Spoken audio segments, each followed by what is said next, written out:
this industry is incredible. We're shaping the world. I'm working on projects that are worth like, £500 million.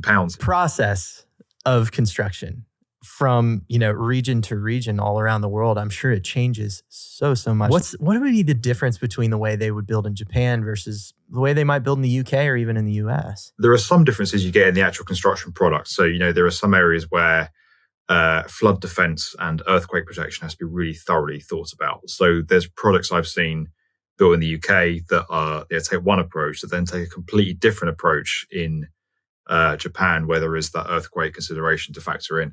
But I have to say, I've traveled the world. I've been very lucky to visit 6 continents. They're all so different. The stuff we did in Tokyo last summer was incredible because it was like being in another world. There's just a completely different culture over there. And the way they approach things is so impressive.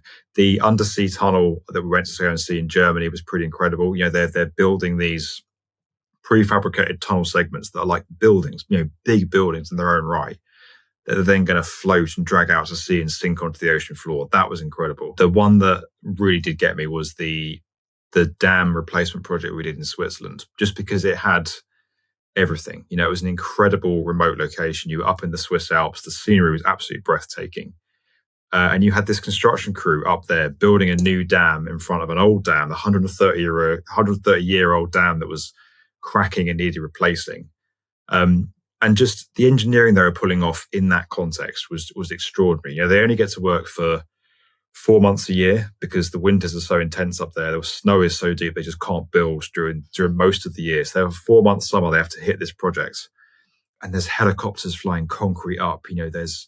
There's bases up there for evacuation. There's a snow rescue plant. The place is it was just mind blowing. So that for me, I think was probably the one it's the one I've definitely most enjoyed making on the ground was the Swiss dam, I'd say. That's a good one. There are different kind of health and safety regimes around the world. I've been on sites where some of them want gloves, some of them don't want gloves, some want glasses, some don't want glasses, some want hard hats, some don't want hard hats. It varies quite a bit, but we always go with the sort of regional legislation and laws. What I found is that construction is construction and concrete is concrete and steel is steel. What varies massively is the culture that those projects are being built in and just the kind of the circumstances that teams are operating in, whether that's the economy, the construction market, the supply chain, the labor pool, the kind of cultural approach to getting construction projects done is really interesting. In the Middle East, it's very much crack on and do it. Tokyo is quite like that as well. There's a real attention to detail in Tokyo that you don't get elsewhere.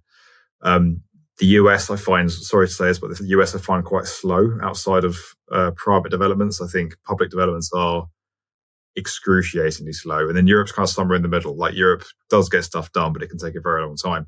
And I've seen that split as well. So, private projects worldwide tend to get going and get built a lot quicker. But then public infrastructure, railways, bridges, dams, that stuff can really drag. And sorry to say, but particularly in the US. Yeah, it's one of the known issues we have in construction is we don't meet our schedules very well in the United States, and our market's becoming kind of notorious for it.